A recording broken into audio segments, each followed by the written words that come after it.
this out the way up there because it's loud.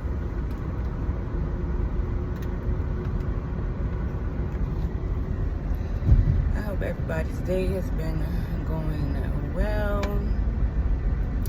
And if not, I hope you have better days because I've been having not a good day the past couple days actually. I've been having a good 3 years since I moved with my dad. I went there with the intentions of healing our relationship because I was hoping that it would help me with my relationships with men in general. It would help me have a better outlook on men in general. But as y'all can see from my content over the years since I've been there, that it has not been that. It has not been what I thought it could be. It has been living in a hell on earth. Walking on pins and needles, not knowing if what you're going to say or how you say. You got to pick and choose how you say things to somebody because you know that it's going to cause, like, you know, if you put up boundaries and you say or do certain things, then it's going to cause that other person to react in a negative way. And I was just really being, I told y'all in one of the last videos, like, I've been passive a lot, and it helped me at the time to be able to achieve what I wanted to achieve. And it's been like that for a while. Like, I've been a passive person.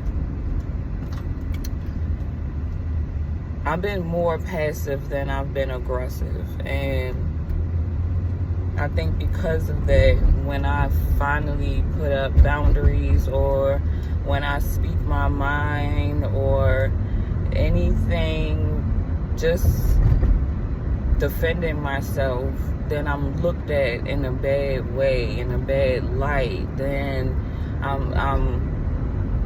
oh, what's going on with you? Well, why you acting like that? Like, so let me tell you how this has gotten to where I overstayed my welcome in a sense. I know that shouldn't be the case because that's my parent, and you know, I wasn't doing anything disrespectful. I don't date, I don't go out, I don't stay out late, I don't do anything outside of the realms of what I was doing, which was going to work and coming home, and going to work and coming home, and not dating. And in the brief moments where I would date, he would get jealous and tell me that I need to stop replacing him or trying to replace him. He's just had this jealous way about him. Like, he's supposed to be the only man in my life until I get married. That whole old school way of thinking still resonates with him, and he just send these look at this person, stupid asshole. Another man. Like, this world, I'm not even, this ain't even the conversation for that, because I didn't rant it on about my disgust with the male species in general, not the 0.5% that do well with themselves and with their life and so on and so forth. We're talking about the majority of men who make everybody's life fucking miserable. That's what we're talking about. And if you're a man watching this content, don't just stop watching, because it's not for you, so you shouldn't even be watching it anyway. And so, what was I saying? Okay, so Wednesday of last week, this man got some fucking crabs or whatever, some seafood. So he Was that the day I ate one of his? Yeah. So okay. So he had his girlfriend over, and there was leftovers out on the counter. Now, usually when there's leftovers out on the counter, I don't get home until after 8 o'clock, close to 9 o'clock. So usually when there's leftovers on the counter, there's usually for anybody who wants to eat it. So I came home, I seen it, I was hungry, I ate it. So he texted me this long paragraph about 2 paragraphs about not letting him know when I ate his stuff, so on and so forth. Okay. I said, all right, no problem. He proceeds to call me at work to talk about these fucking seafood crab shits and give. So not only did he have to text me 2 paragraphs, he had to call me while I'm at work. I'm thinking it's about my son or something important. No, it's about these stinking ass seafood crabs. So then Friday he gets crabs. Y'all can go ahead and speed. The speed limit is 30. So then he proceeds on to Friday. He gets some crabs. He texts me about crabs. I said, yeah, I might eat 2 of them. He said, all right, I'm buying enough for everybody. Don't worry about the money. So I'm like, all right. I come home, I eat 2 crabs. This is Friday. Saturday, this man is asking me that I eat more than 2 crabs. I say no. Don't say nothing Sunday. Yesterday, he said something again about these fucking crabs. I didn't eat the crabs. I texted him. I didn't eat the crabs. I didn't eat no more than what I said I was going to eat. That's it. That's all. I done left him alone. That's it. That's all. So when he asked me again about it yesterday, I'm off. I haven't seen him all day. I've been in my room trying to catch up on sleep. So I haven't seen him. So the first thing he says to me is, "Dang, girl, how many crabs did you eat?"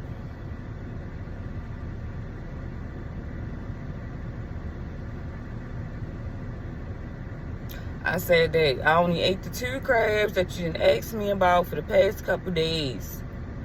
I'm tired of you asking me about these crabs. I'm tired of you texting me about these crabs. I didn't eat it. Mind you, this man drinks every day, smokes every day, and pop whatever medical pills they give him for whatever. He be all high up all day long. He be forgetting every fucking thing. Everything he forgets. And so he don't even remember that he ate the fucking crabs. My sister came over the house and seen him eating the goddamn crabs, but the crabs is missing. Everything is missing when he can't remember what the fuck happened, what he did with it, how it got to where it's at.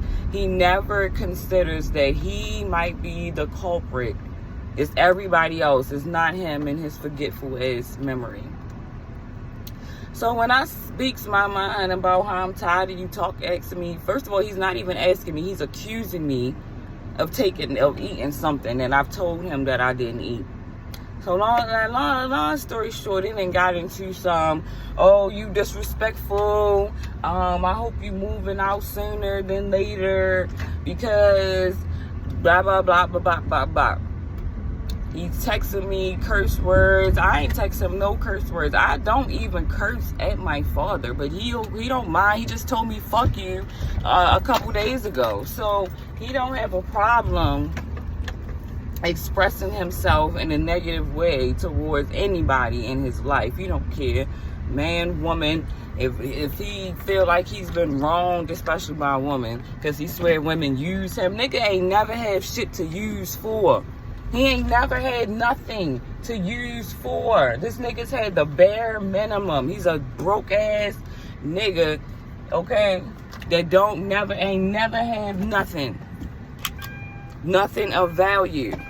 But he ain't worked hard for shit in his fucking life. You don't know what that shit is like because this nigga always been trying to live off of a woman. His wife that passed away, he was living off of her. Moved up in her shit.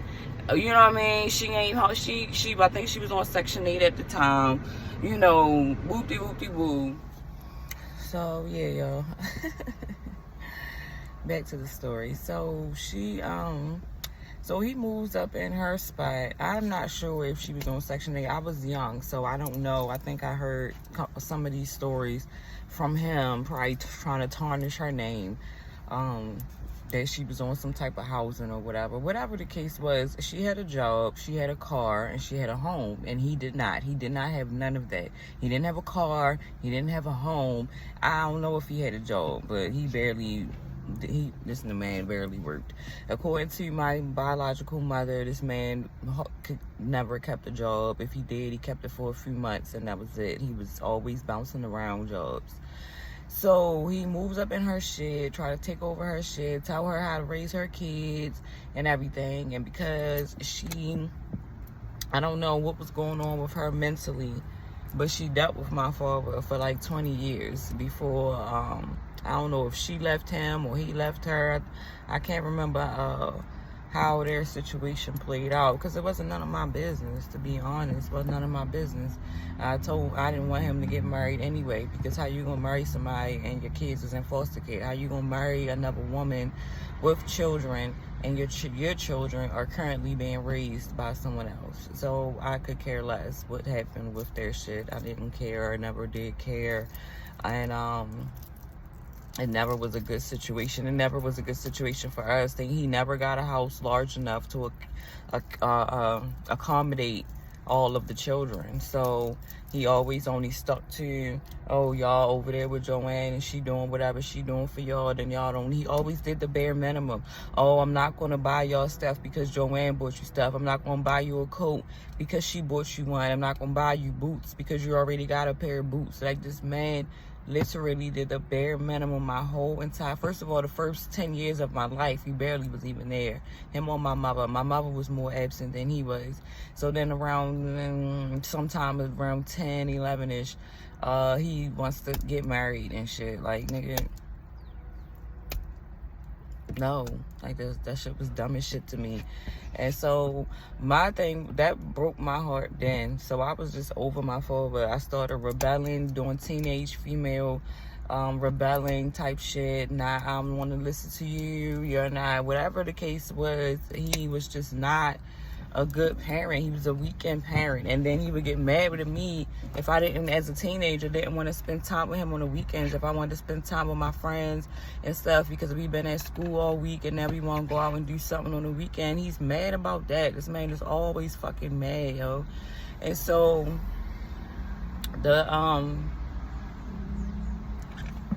so after the situation with him talking about, basically cursing me out, I had to block him. So I ended up blocking him because, first of all, I take my son out to eat and you texted me because you mad about what I said and me putting up a boundary telling you to stop asking me about some damn fucking crabs. And then I want to take my son out to eat. So now he's texting me this bunch of bullshit while I'm out with my son eating. So that's when he got blocked, because I couldn't even eat my food because I'm engaging with it. Because one thing about me, like, don't accuse me of no bullshit. That's what you're not going to do. You're not going to accuse me with bullshit, and you're not going to sit here and be bullying me and texting me fucking nonsense and cursing at me, and when I'm not giving you that energy. Like, I'm just returning it back to you because you gave it to me. So if you cursing at me, I'm gonna curse back at you. If you texting me and curse, I'm gonna say same to you. That was my last message when he put shit, because I told him, oh, I guess he told me he don't want to read my messages and shit. All right, well, I wouldn't either, because in the messages is truth, and you don't want to hear the truth. Niggas like him don't never want to hear the truth. They want somebody to gaslight them and lie to them. That's not me. That is not me. I'm never going to gaslight you and put you on no pedestal where you don't fucking belong. And he's never belonged there.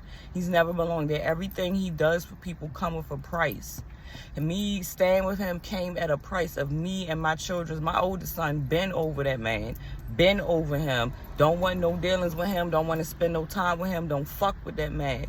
You feel me? So my kids really, my youngest son, he still don't know no better yet. So he don't know. But my oldest son know what's up and can't wait until we get out of this situation so we can finally get our peace of mind. He nitpicking and bullshitting. That shit rolled over to my fucking kids. And so he don't take accountability. This man will text you bullshit. And then when you return the energy, you're wrong. I'm not trying to hear none of that shit. I'm not trying to hear none of that shit. Because I don't project negative energy to people. I don't. I told y'all in the last couple videos, that's not what I'm here for. I don't do that. But I keep getting that. And I put myself in this situation thinking that it was going to turn out one way, thinking that, you know, it was going to be beneficial for my youngest son to have a male figure in his life because his father is gone. I went into that situation with positive intentions.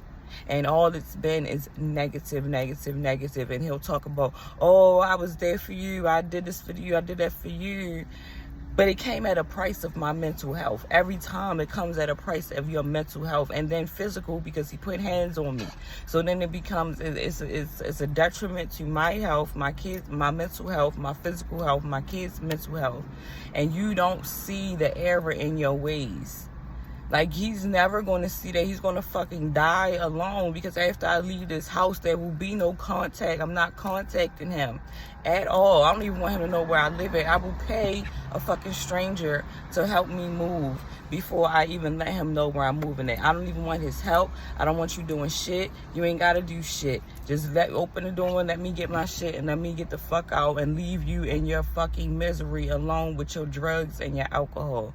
You can have that. That's where you belong at, down there in them lower levels of them lower entities, and I'm trying to raise above this bullshit for my soul's growth. But I put myself in this situation thinking that still trying to get some type of validation of love from my dad, and it just didn't work like that, and it never worked like that. And I don't know why I thought otherwise. And me smoking weed allowed me to get so much more comfortable than I needed to be. So me sobering up and me realizing that this is not where I want to be helped me make different decisions and helped me see him for who he truly is, that he's never going to change. He's always going to be the trifling ass nigga that he's always been since whenever. I don't know what his parents did or didn't do for him. Like, he's texting. And then once he got my sister involved, that was a whole rap, because my sister don't play that shit with that man at all. Period. But once he tried to pull her in it and all of that, he tried to contact her to talk about me. Like, my sister don't know me. Me and my sister been rocking for each other. We are best friends through thick and thin. Unconditional, true unconditional love. That girl told me I could have her heart if I went to, because I've given her mine. Like, unconditional love. That is me and my youngest sister. Biological sister, not through marriage. My youngest sister. And so I know what type of energy I put off, and when I get that shit in return, it's unwarranted, and then I'm a fucking snap on you, because I've been so passive for so long. The marijuana allowed me to be passive and say, oh, as long as I'm fucking high and shit, it's like, fuck it. Like, weed make you be like, fuck it, yo. We make you be like, fuck it, fuck this shit. It's not that big of a deal. Like, it makes you more, like, so if you already passive, it makes you more passive and more just letting shit go. And that's what I did. I got comfortable. I started trying to, do other things to make me happy, like buying clothes and hair and shit. And the whole time I needed to be investing into moving away from this energy. So it had to blow up like this, because I wasn't following what I needed to do. I wasn't doing what I was supposed to do. So I take accountability for me sticking around too long, getting comfortable, thinking that he's going to make this house into a home, because we've talked about these things. We talked about, oh, I'm not leaving here until Brock gets a certain age and I possibly get married. Like, all of these things was a conversation, but he is not making it possible. He ain't making it possible. It was all fucking talk, and that was all it was. It sounded good coming out of my mouth, but I'm not even about to get into this shit right now, because I'm parked. I just said I'm not gonna get into it. Never mind. So all of this was to me putting up my boundaries caused him to snap on me in a way that I was just like, nope, that's it. I'm done. and then try to get my sister to look at me some type of way by calling her, sending her all these messages, lying and bullshitting.